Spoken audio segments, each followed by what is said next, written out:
Robert Hayes adjusted his worn baseball cap as he waited in the airport terminal, watching his 8-year-old daughter Emma color quietly in her book. At 52, the lines around his eyes told stories of desert deployments and sleepless nights as a single father.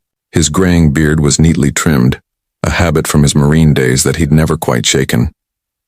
The announcement crackled over the intercom. Flight 447 to Denver was now boarding first-class passengers.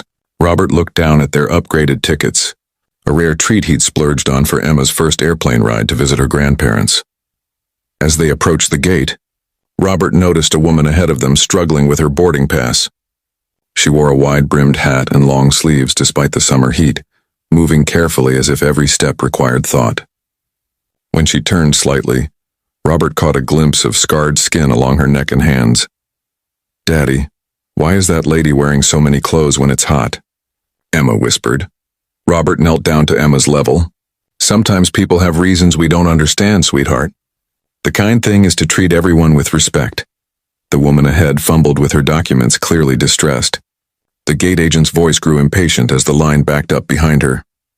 "Ma'am, I need to see your identification clearly," the agent said, louder than necessary. Robert stepped forward. "Excuse me," he said gently to the woman. "Is everything all right?" The woman looked up and Robert saw intelligent brown eyes filled with embarrassment. "I'm sorry," she said softly. "My hands don't work quite the same anymore. House fire last year." Without hesitation, Robert said, "Here, let me help with those papers." As he organized her documents, he noticed her ticket showed a middle seat in coach. The gate agent processed her ticket with barely concealed irritation. "Next," she called curtly. Robert handed over his and Emma's first-class tickets, but as the agent processed them, he made a decision that would have surprised his younger self. "Actually," he said, "I'd like to change something." Minutes later, Sarah Mitchell found herself being escorted to seat 2A first class, while Robert and Emma settled into her original seats in row 23. Emma didn't complain, too excited by the airplane's magic to care where they sat. "Why did you give away our good seats, Daddy?" Emma asked as they buckled in. Robert thought for a moment, remembering his own mother's words from decades past. "Sometimes the right thing isn't the easy thing, Emma.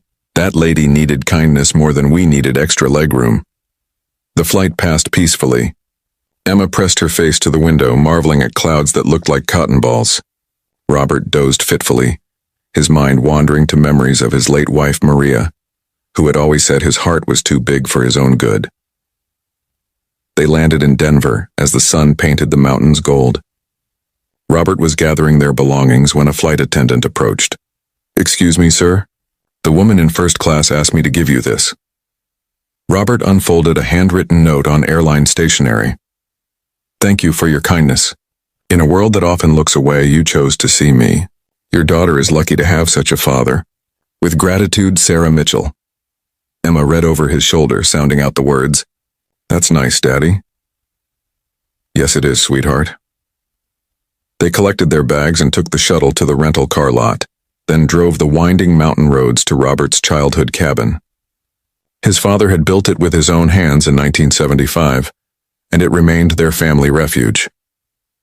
The next morning, Emma was feeding chipmunks on the deck when an unusual sound echoed through the valley.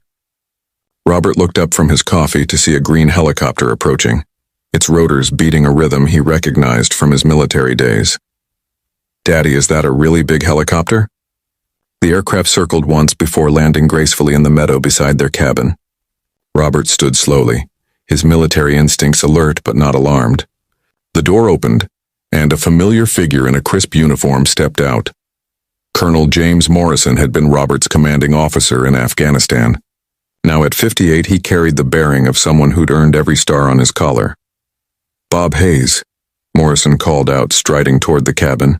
"Permission to come aboard this mountain retreat of yours?" Robert grinned, the first genuine smile in weeks. "Granted, sir, though I'm curious about the dramatic entrance." Emma peeked out from behind her father, wide-eyed at the sight of the helicopter and the stern-looking officer. Morrison's expression softened as he approached. "Yesterday, a story reached my desk about a Marine veteran who gave up his first-class seat to help a burn survivor. Seems this woman, Sarah Mitchell, has some connections in Washington." Her late husband was General William Mitchell. Robert's eyebrows rose. He remembered General Mitchell, a decorated Vietnam veteran who died in a car accident the previous year. She made some calls, Morrison continued. Wanted to make sure your act of kindness was recognized properly. The colonel reached into his jacket and withdrew an official document. Robert Hayes, by order of the Secretary of Veterans Affairs, you are hereby awarded the Citizen Service Medal for exemplifying the highest values of service and compassion. Emma clapped her hands as Morrison pinned the medal to Robert's flannel shirt. There's more, Morrison said, his voice warming. Mrs. Mitchell also wanted you to know that she's been looking for purpose since her recovery. She's decided to start a foundation helping burn survivors with travel accommodations. She wants to call it the Hayes Foundation for Traveling Kindness. Robert felt his throat tighten. Colonel, I just gave up a seat. Anyone would have done the same. No, Bob, not everyone would have. That's what makes it matter.